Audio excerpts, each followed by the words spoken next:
안녕하세요. 저는 일전에 인사드린 적이 있는 정다연이라고 하고요. 시를 쓰고 있고 문장 웹진에서 활동도 하고 있습니다. 평소에 책을 구매할 때 어떤 본인만의 기준이 있으신지? 기쁠 때는 기뻐서, 우울할 때는 우울해서, 심심할 때 심심해서, 겨울이 오니까 이런 것들 있잖아요. 그런 식으로 이제 책을 수시로 구매하고 있습니다. 실례지만 알라딘이나 네. S24 등등 네, 상위 한 0.1, 2? 한 달에 한 25만 원? 독서 습관 같은 게 있으시다면? 저 같은 경우에는 되게 여러 권을 동시에 손을 대는 편이에요. 예를 들면 한 달에 한 20권 넘게 책에 손을 대는데 완독률은 저조하고요. 과거에는 되게 완독을 하는 거에 집착을 많이 했었는데 어느 순간에 그게 되게 의무감처럼 느껴지더라고요. 그래서 그냥 논다는 느낌으로 책은 자유롭게 옮겨다니면서 읽고 있습니다. 일주일에 한 몇 회 혹은 몇 시간 혹은 몇 권 정도의 책을 읽으시는 것 같아요? 저는 그냥 손을 대는 걸로 치면 그래도 7, 8권은 완독을 한다? 안 하죠. 안 한다. 완독은 안 합니다. 앞서 완독이 되면 되는 것이다. 애써 하진 않는다. 팡세 블레즈 파스칼이라는 사람이 쓴 책입니다. 최근에 제가 이제 프랑스 영화를 하나 보게 됐는데 이자벨 위페르가 등장하는 영화예요. 다가오는 것들이라는 것이 이제 영화의 제목인데 제가 보기에 그 영화가 개인의 삶에 어찌할 수 없는 불가항력적인 일들이 다가오는데 그녀가 그거를 견디어 나가는 방식을 보여준다고 생각을 했어요. 이 책은 그녀의 어머니가 돌아가셨을 때 장례식장에서 그녀가 인용하는 구절이 있어요. 근데 그게 너무 마음에 깊게 와닿아가지고 구매하게 됐습니다. 사방을 둘러보아도 보이는 건 아무뿐이다. 자연은 내게 회의와 불안의 시간을 제공한다. 내가 놓여있는 상태에서 내가 뭔지 뭘 해야 하는지도 모르는 나는 나의 신분도 의무도 모른다. 내 마음의 진정한 선을 그것을 따르기를 온전히 바란다. 영혼을 위해서라면 어떤 것도 비싸지 않다. 이 구절을 읽고 이거는 읽어야 하는 책이다. 바로 장바구니에 담고 구매를 하고 읽지 않았습니다. 이런 책들은 좀 그렇잖아요. 인생에 중요한 일이 있을 때 읽어보고 싶은 책이어서 아껴두고 있습니다. 다가오기를 함께 견디기를 잠깐만. 포장지를 책을 사랑하시는 분들이라면 알 것 같은데 지금 읽지 않을 거라면 도전을 잘하고 싶다라는 마음에서 절대 뜯지 않았습니다. 뜯어볼까요? 봄날의 책에서 나온 페소아 작품이거든요. 페르난도 페소아의 책이 딱 스치면 읽고 싶지 않은 거예요. 그래서 아직 때가 되지 않았구나. 이 책과 다음에 만나야겠구나. 굳이 마음이 동하지 않으면 다음에 마주쳐도 되니까 다음에 만나자 라고 와, 진짜 신기하다. 이렇게 오는 것이고요.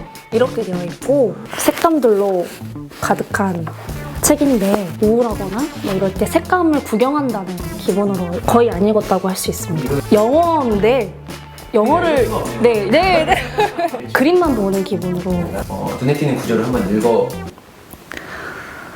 넘기면 안 돼요.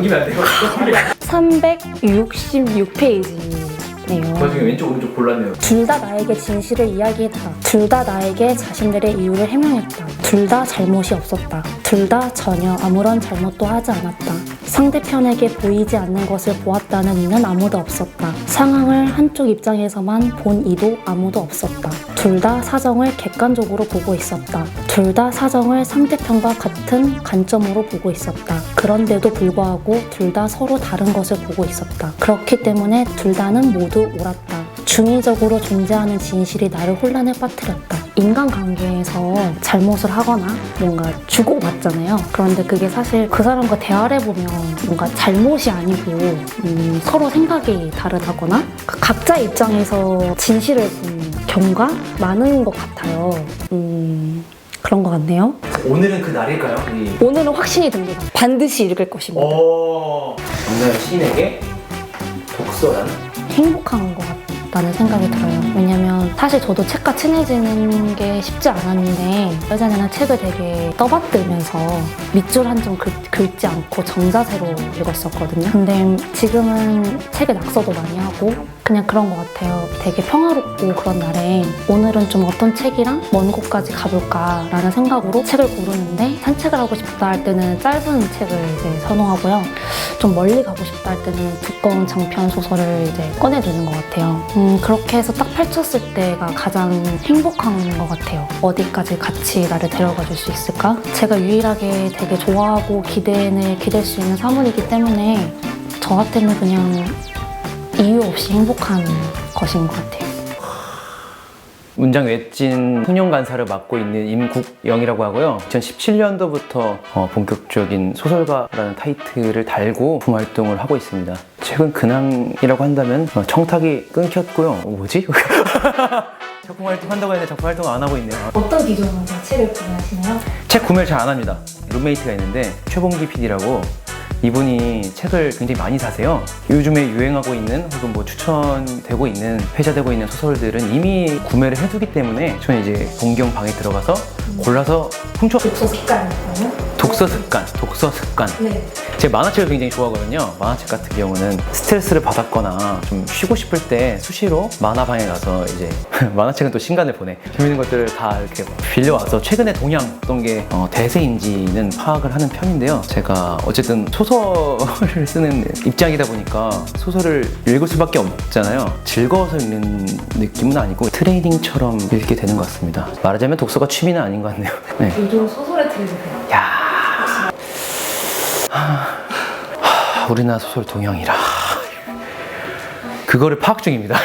그 유명한 웅진 지식하우스의 How to Read 시리즈 그 중에 니체 편을 가져왔습니다. 어디까지 읽었는지 좀 볼까요? 자, 니체는 비극이 합창 코러스에서 시작된 것이라는 아리스토텔레스의 권위 있는 주장을 받아들이며 여기서 이렇게 지금 똑같은 마음이었습니다. 닫았습니다. 책 단 것만 읽었다고 해서 어떤 저한테 지식이나 정보 이런 게 쌓이는 건 일절 없었습니다. 책은 읽었어요. 읽긴 다 읽었어요. 읽었다라는 기억만 있습니다. 아, 지금 화를 냈나요? 아, 약간 사기당한 기분이야. 인상적이었던 거는 니체가 그런 얘기를 했대요. 이 책이 나와요. 도서관에서 책을 읽으면 생긴 어떤 지식이나 그런 어떤 관념들, 사유들에 너무 과신하지 말고 책을 너무 많이 읽지 말라. 도서관에 처박혀 있지 말라. 밖에 나가라. 책을 너무 사지도 않고 많이 읽지도 말라. 그 얘기가 감명 깊어가지고 그 뒤로 더 책을 안 읽게 됐어요.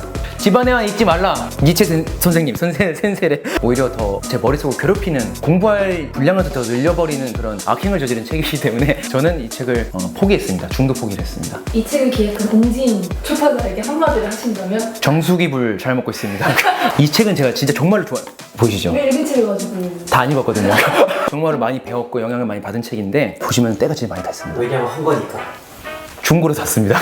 요즘에 레트로라는 게 굉장히 대중문화 전반적으로 중요한 화두일 텐데 특히 음악, 패션, 뭐 좀 더 비주얼적인 어떤 창작물들에 있어서 더 그런 경향이 눈에 띄는데요. 옛날 음악을 좋아해서 이거 뭐지 하고 읽었는데 제가 좋아하는 뮤지션들 이름도 많이 나오고 해서 즉흥적으로 샀는데 이 레트로에 대한 심리나 어떤 경향 같은 것들을 되게 잘 정리하고 그런 책이라 공부가 많이 됐습니다. 읽지 않은 이유는 다 읽었다고 생각했어요.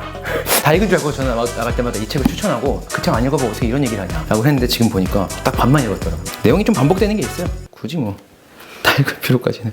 자, 개봉하지 않은 새 책인데요. 룬의 아이들 3부 전민희 작가의 신간입니다. 저희가 굉장히 판타지 소설을 되게 좋아하는데 특히 전민희 소설가의 룬의 아이들 시리즈에 빚진 게 굉장히 많습니다. 근데 그런데 불구하고 구매를 해놓고 왜 읽지 않았냐, 아직 개봉을 하지 않았냐. 저는 맛있는 음식은 가장 마지막에 먹는 스타일입니다.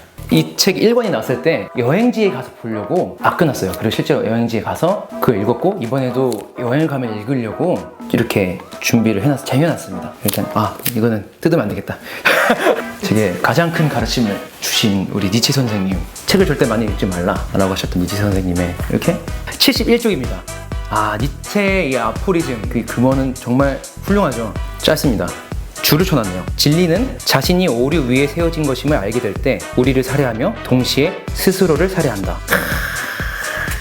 누가 쓴 거야? 이라는 게 아니라 이거를 지은 키스 안세 피어슨, 그러니까 니체 전문가겠죠? 니체에 대한 주석으로 혹은 해석으로 달아놓은 내용입니다. 진리라고 믿었는데 실은 그게 오류 위에 세워진 어떤 논리라는 걸 알았을 때 우리는 이제 큰 상처를 입고 어떤 혼란, 지금 내가 느끼고 있는 이런 혼란. 그 책을 집으로 돌아가기에 펼쳐보실 것 같아요? 아니요. 니체 선생님은 돌아가셔야 할 곳이 있습니다. 그 자리 그대로 꽂아놓겠습니다. 이건. 굿바이 니체 선생님. 이 말을 제대로 하고 있는 건지 모르겠네. 임구현 작가님께 독서, 책 얘기란 무엇인가요?